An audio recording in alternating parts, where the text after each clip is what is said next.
আলহামদুলিল্লাহ রবিল আলমিন ওসলাতু ওয়াসসালামু আলা সৈয়দুল মুরসালিন ওয়া আলা আলিহি ওয়া আসহাবিহি আজমাইন ওয়া আলা কুল্লি মান তাবিআহুম বিইহসানিন ইলা ইয়াউমিদ্দিন আম্মা বা'দ।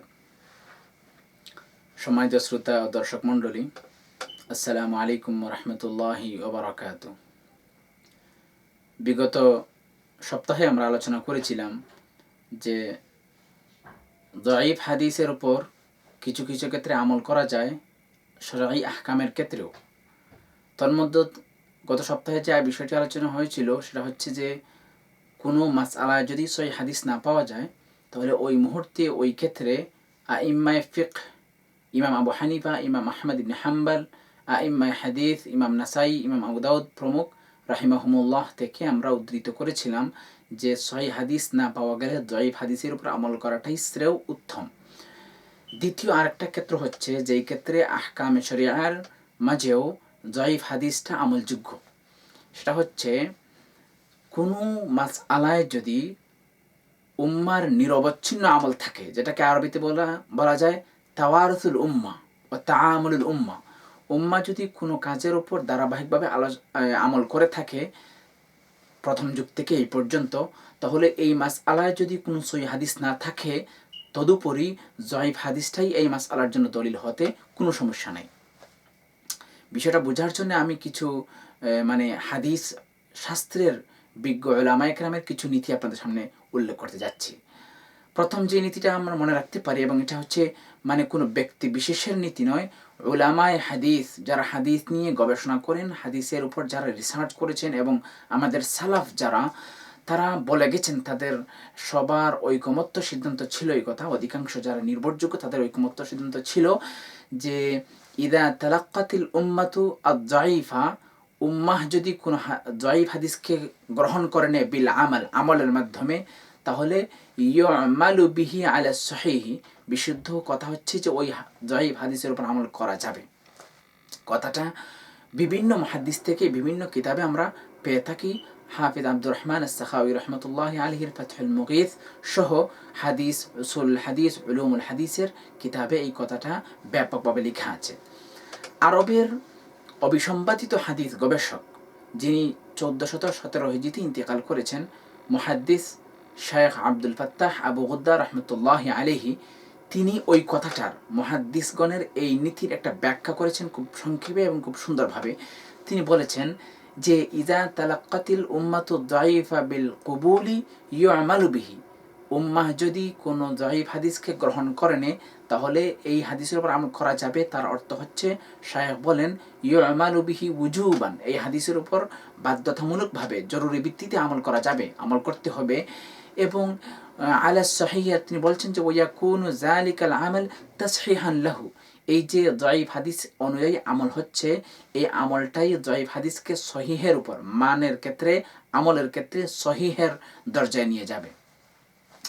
এই কথাটা খুব গুরুত্বপূর্ণ। এবং শায়খ আব্দুল ফাত্তাহ আবু গুদ্দা রাহমাতুল্লাহি আলাইহি অনেক বড় মাপের মুহাদ্দিস, বর্তমান সময়ের একজন, তার শাগির্দ একজন মুহাদ্দিস খুব সুন্দর বলেছেন যে তলাবাতু উলুমুল হাদিসিল ইয়াউম ইয়ালুন আলা কাসীরিন মিন মুআল্লাফাতিহি ওয়া মুহাক্কাকাতিহি, যে বর্তমান সময়ের যারা হাদিস অধ্যয়নরত, যারা হাদিসের ছাত্র, যারা উলুমুল হাদিসের ছাত্র, তালিবুল ইলম যারা, তারা শায়খ আব্দুল ফাত্তাহ আবু গুদ্দা রাহমাতুল্লাহি আলাইহির প্রচুর অনেক তালিফ এবং তাহকিকের ক্ষেত্রে তার মুখাপেক্ষী, এবং তার সিদ্ধান্তগুলো থেকে, তার সিদ্ধান্তগুলো ঋণী আমরা। তো ওই শায়খ আব্দুল ফাত্তাহ আবু গুদ্দা রাহমাতুল্লাহি আলাইহি মুহাদ্দিসগণের নীতিটার ব্যাখ্যা করে দিয়েছেন। উম্মাহ যদি কোনো হাদিসের উপর নিরবচ্ছিন্নভাবে, ধারাবাহিকভাবে যদি যুগ পরম্পরায় সময়ে সময়ে আমল করে থাকে, তাহলে এই দঈফ হাদিসটা সহিহের মানে উত্তীর্ণ হবে আমলের ক্ষেত্রে। এরকম অনেক এক্সাম্পল, অনেক দৃষ্টান্ত আমরা দিতে পারি। জাস্ট একটা সহজ এক্সাম্পল আমি আপনাদের সামনে পেশ করতে পারি সুনানে তিরমিজি থেকে।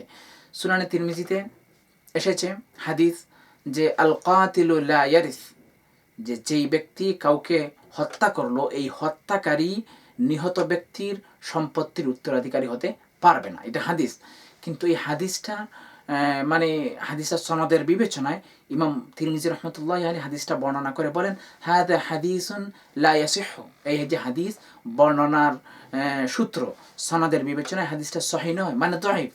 কিন্তু পরক্ষণে ইমাম তিরমিজি রহমতুল্লাহ আলাইহি বলছেন যে ওয়াল আমালু আলা হাযা ইনদা আহলিল ইলমি, মানে উলামায়ে কেরামগণ, বিশেষ কোনো আলেম নয়, ইমাম আবু হানিফা, ইমাম শাফিঈ, ইমাম মালিক, ইমাম আহমদ, সকল উলামায়ে কেরাম এই হাদিসের উপর আমল করে থাকেন যে কাতিল, হত্যাকারী, নিহত ব্যক্তির সম্পত্তির উত্তরাধিকারী হতে পারবে না, সবার এই ব্যাপারে ঐকমত্য। তাহলে দেখেন, একটা হাদিস ইমাম তিরমিজি নিজেই বলছেন সনদের বিবেচনায় হাদিসটা জয়ীফ, কিন্তু আবার তিনিই বলছেন ওলামায়ে কেরাম সবাই এই হাদিসের উপর আমল করেন। তার কারণ কি, যে হাদিসটা উম্মতের কাছে মুতালাক্কা বিল কবুল, এটা আমলের ধারা চলে আসছে। এই জন্যে আমাদের এই বিষয়টা আমাদের মানে সবসময় খেয়াল রাখা চাই। এই যে দেখুন তারাবিহের ব্যাপারে, তারাবিহের ওপর সাহাবা যুগ থেকে নিয়ে এই পর্যন্ত 20 রাকাতের উপর আমল হচ্ছে। মদিনা ইউনিভার্সিটির গবেষক শেখ আতিয়া মোহাম্মদ সালেম একটা সুন্দর গবেষণা গ্রন্থ লিখেছেন তিনি, যে আত-তারাবিহ আকসারা মিন আলফি আম ফি মসজিদিন নবী সাল্লাল্লাহু আলাইহি ওয়াসাল্লাম, যে মসজিদে নববীতে 1000-এরও বেশি সময়, 1000 বছরেরও বেশি সময় তারাবিহ চলে আসছে। তিনি ওই গ্রন্থে দেখিয়েছেন বিভিন্ন সময় বিভিন্ন যুগে 20 রাকাতের উপর আমল হচ্ছিল মসজিদে নববীতে। তাহলে এই 20 রাকাত তারাবিহের উপর যেহেতু উম্মার নিরবচ্ছিন্ন যুগ পরম্পরায় আমল আছে, এখানে আমরা হাদিসের সনদের দিকে আমাদের তাকানোর আপাতত দরকার নেই। উম্মতের এই নিরবচ্ছিন্ন আমলটাই একটা দলিল। তাছাড়া এদিকে একটা হাদিসও আছে, ওই হাদিসের মারফু হাদিসের যদি সনদ আমরা বাহ্যত দেখি দঈফ, কিন্তু উম্মতের আমল যেখানে আছে, উম্মাত যেখানে তালাক্কি বিল কবুল করেছে, ওখানে এই দঈফ হাদিসের সনদ তো সহিহের মানের উত্তীর্ণ হয়ে যায় মুহাদ্দিসগণের ভাষ্য অনুযায়ী। এটা হলো আমাদের আরেকটা নীতি আমরা মনে রাখতে পারি এই বিষয়ে। আমরা তিন সপ্তাহে আলোচনা করলাম। প্রথম সপ্তাহে আলোচনা হয়েছিল যে দঈফ হাদিস ফাদাইলে আমলের ক্ষেত্রে গ্রহণযোগ্য, মুহাদ্দিসগণের উদ্ধৃতি পেশ করা হয়েছিল। দ্বিতীয় সপ্তাহে আলোচনা হয়েছিল সহিহ হাদিস না পাওয়া গেলে আহকামে শরঈয়ার ক্ষেত্রে দঈফ হাদিসের উপর আমল করা যাবে। আর আজ আমরা আলোচনা করলাম যে কোনো হাদিসের ব্যাপারে যদি উম্মার নিরবচ্ছিন্ন আমল থাকে, তাহলে ওই হাদিসটার উপর আমল করা যাবে মুহাদ্দিসগণের ঐকমত্য সিদ্ধান্ত অনুযায়ী। তো এই আলোচনাগুলো আমাদের বোঝানোর উদ্দেশ্য এই কথা যে সর্বক্ষেত্রেই দঈফ হাদিস যে অগ্রহণযোগ্য, প্রত্যাখ্যাত, পরিত্যাজ্য, এই কথা নয়। বিশেষ বিশেষ কিছু ক্ষেত্রে, বহু ক্ষেত্রে দঈফ হাদিসের উপর আমল করা যেতে পারে, আমল করা যায়, জরুরিও হতে পারে। এইটা আমাদের বোঝা এবং মনে রাখা দরকার হাদিস অধ্যয়ন এবং অনুসরণের ক্ষেত্রে। আজকে আমরা এই নীতিটা নিয়ে আলোচনা করলাম। ইনশাআল্লাহ হাদিস অধ্যয়ন অনুসরণ নিয়ে এই যে ধারাবাহিক আলোচনা চলছে প্রায় 5-6 সপ্তাহ থেকে, আগামীতেও ইনশাআল্লাহ এগুলি নিয়ে আলোচনা হবে।